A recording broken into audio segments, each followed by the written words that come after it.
स्वामी समर्थ. तुम्हा सर्वांचं एका नवीन व्हिडिओमध्ये खूप खूप स्वागत आहे. तर आज तुमच्यासोबत शेवयांची खीर आहे त्याची रेसिपी शेअर करणार आहे. ही खीर काकूंनी बनवलेली. तर पहिले काय करायचे, तूप घ्यायचे आणि तुपामध्ये ना छान हे ड्रायफ्रूट्स भिजत घातलेले त्याची साल काढून ते छान असे कापून घेतले बारीक त्यांनी आणि ते छान असे तुपामध्ये फ्राय करून घ्यायचे. तर बारीक शेव नव्हती त्याच्यामुळे जी जाड शेव होती त्याचीच खीर बनवलेली त्यांनी. आणि ते ड्रायफ्रूट्स थोडेसे परतले ना तुपामध्ये की त्याच्यामध्ये ही जी जाड शेवई आहे ती टाकून घ्यायची.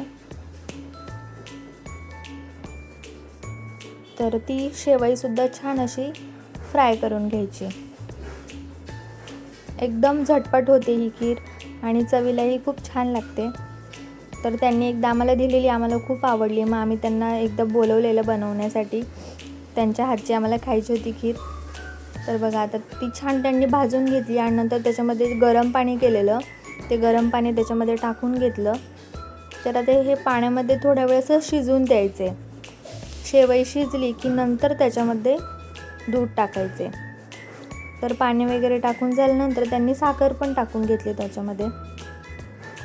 तर आपल्याला जसं गोड हवं आहे तर त्याप्रमाणे आपण साखर टाकायची आणि छान असं बघा अशा पद्धतीने ते शिजून घ्यायचे. शेवई शिजली की त्याच्यामध्ये दूध टाकायचे.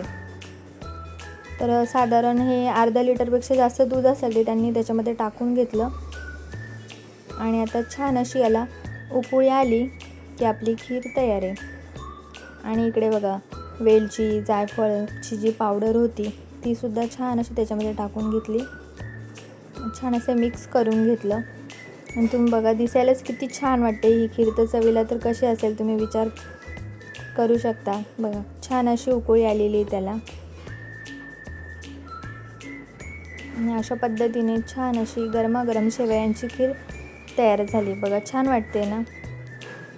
तर एकदम झटपट होते ही खीर, 15 ते 20 मिनटामध्येच होते आणि चवीलाही छान लागते. तर त्याच्यावर वरून मी थोडंसं केशर वगैरे टाकलेलं, ते छान वाटत होती. तर खीर वगैरे बनवून झाल्यानंतर आम्ही म्हणजे पावसामुळे शेवग्याचे झाडं असं पडलेलं तर त्याची अशी आम्ही कवळी पानं फांद्या वगैरे तोडून आणल्या आणि ही जी पानं आहे त्याची भाजी बनवली जाते. तुम्हाला म्हणजे कदाचित काही जणांना माहीत नसेल पण ह्या पानांची सुद्धा भाजी बनवतात. ती खूप शरीरासाठी खूप चांगली असते, त्याच्यामध्ये प्रोटीन वगैरे असतं. तर आम्ही ही भाजी बनवतो जेव्हा पण आम्हाला भेटते मार्केटमध्ये आम्ही आणतो आणि बनवतो. तर ही पानं आहेत ना अशी एक एक पान असं तोडायचं असतं त्या फांदीचं. हे बघा अशा पद्धतीने ही भाजी साफ करायची आहे आणि आपण जशी मेथीची भाजी बनवतो ना त्या पद्धतीनेच ही भाजी बनवायची. पण ही शिजायला वेळ लागतो. ही आधी आपण पाण्यामध्ये शिजून घ्यायची किंवा मग मेथीसारखी टाकली की त्याच्यामध्ये असं पाणी टाकायचं आणि झाकण ठेवून शिजवून द्यायची. तर याची रेसिपी मी एक दिवस तुमच्यासोबत नक्की शेअर करेल या ठिकाणी. तर जेवण झाल्यानंतर आम्ही लसूण वगैरे साफ करून घेतला. तर आमच्याकडे ती वैर बसायला आली आहे ना, तर बसायला आले तर मग आम्ही बसायला आलं तर आम्ही काही शांत बसत नाही. म्हणजे गप्पा मारता मारता काही ना काही काम करत असतो. आता आमचं लसूण सोलायचं होता संपलेला. आता असं आम्ही लसूण भरून ठेवतो एवढं सोडून असं. त्या पण असंच करतात. मग आमचं सोलायचं असेल तर त्या पण येतात आणि त्यांचं संपलं की आम्ही पण तिकडे जाऊन बसतो. तुम्ही बघितलं असेल आम्ही नाही जाऊन बसतो त्यांच्याकडे, त्या पण येतात. आज त्यांना म्हणलं या लसूण सोलायचं, मग त्या आल्या होत्या. बसतो लसूण सोलत गप्पा मारत आणि ऋतुजा ते बघा चिंच सोलायचं काम चालू सोडून झाले. तर हे चिंच गावावरून आणलेल्या त्याच्यामध्ये असं हे बिया आहेत त्या काढून ठेवले. चिंचुके ते काढून ठेवलेले आणि ही चिंच आहे त्याच्यामध्ये आता मी मीठ टाकून ठेवणार आहे म्हणजे ती जास्त दिवस टिकते. त्याला असं मीठ लावून गोळा बनवून असं डब्यामध्ये फ्रीजमध्ये ठेवायचं. म्हणजे जेव्हा पाहिजे आपल्याला तेव्हा आपण वापरू शकतो. त्याच्यामध्ये मीठ टाकून घेणार आहे.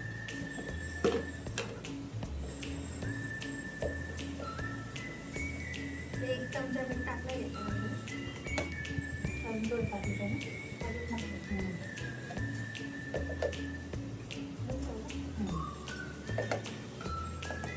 याला तर मिक्स करून ना जसं गोळा बनवायचा.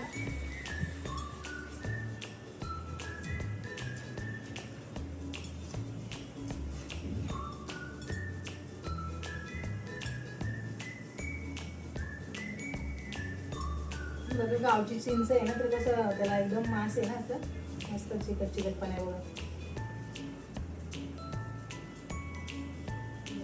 चांगली पिकलेली आहे. म्हणजे गावावरून झाडाची तोडून आणलेली आहे ना तेव्हा एकदम छान आहे.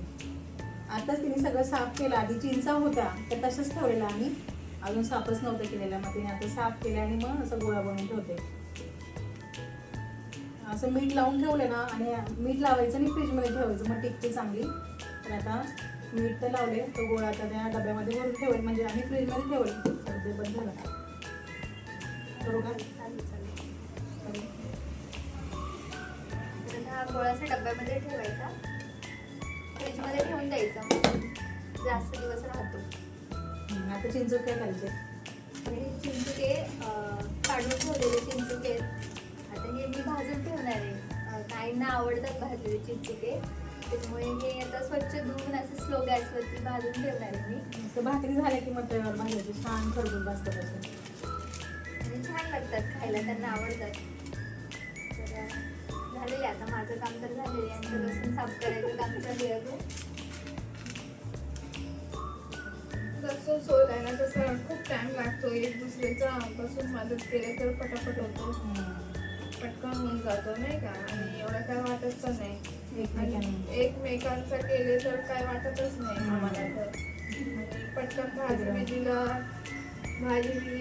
करायला पटकन लसूण घेऊन त्यावेळेला पटकन भाजी पण होते. नाही तर ते लसूण सोला आणि मग भाजी टाका, त्याचं तर टाइमपास होतो. म्हणून आम्ही असं खोलून ठेवतो. वहिनी पण आमच्या इथे येतात, मी पण त्यांच्या इथे येते. आम्हाला लसूण सोललेलं नसेल तर चैनच नाही पडत नाही का. लसूण संपलं की असं वाटतं कधी सोलेल कसं कधी सोलेल. आणि तसंच बोलून चालून मन पण हलका होतो. आजकाल काय लोकांचा काय भरोसा आहे का, दुसरं काय नाही आहे. म्हणून आम्ही बोलत ते माझ्या इथे नाही आले 2 दिवस तर मला कसं तर होतो का अजून आले नाही ऋतुजा आणि वहिनी दोघी. तर मी नाही आली तर ते पण मला फोन करतात, बोलतात कुठे काय. एक दुसऱ्याला आम्ही हेच करतो. असं वाटतं किती दिवस झाला आम्ही भेटलेच नाही का. 2 दिवसाच्या वरती तर नाही का. 2 दिवस झाले की असं वाटतं की हा. किती दिवस झाला पण भेटलंच नाही. असं वाटतं काय माहिती काय झालंय, काय आमच्याकडून चुकलंय का काय, अजून वहिनी आले नाही असंच वाटतो.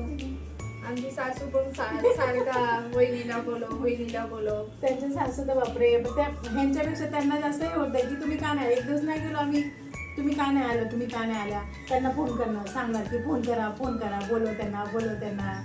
असं कधी कधी नाही जायला होत ना दररोजच नाही की. असं कधी काही काम असतं की नाही जायला भेटत ना, तेव्हा ते सारखं त्यांना बोलतात फोन कर की मला आम्ही का नाही आलो म्हणून बोलव त्यांना. सारखा त्यांना आठवण येते. माझ्या सासूला तर असं वाटतं त्यांची मोठी पोरगीच आहे असा वहिनीचा आवाज ऐकून. ते सारखा बोलतात, मला वहिनीचा आवाज ऐकले तर ताईचा आवाज ऐकल्यासारखा होतो. त्यांना बरं वाटतं नाही का मी गेल्यावर. वाटतं मुलगी आल्यासारखं वाटतं त्यांना. ते बोलतात तुम्ही आल्या की मला माझी मोठी मुलगी आल्यासारखं वाटतं. ते असं ऐकून खूप बरं वाटतं नाही का.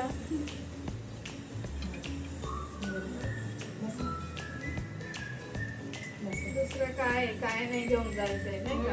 एकमेकांशी बोलून चालून राहिलं आणि बोलून चालून राहिले तर मन पण हलका होतो. मनातलं सगळं आपलं जे टेन्शन असतं ते पण निघून जातो. एकटे बसले असले तर डोक्यात तेच चालत राहतात. त्याच्यापेक्षा निघून बसून केले, एक दुसऱ्यांबरोबर बोलले तर मन पण हलका होऊन जातो. तर आजच्या व्हिडिओमध्ये एवढंच. पुन्हा भेटूया एका नवीन व्हिडिओमध्ये. थँक्यू. बाय.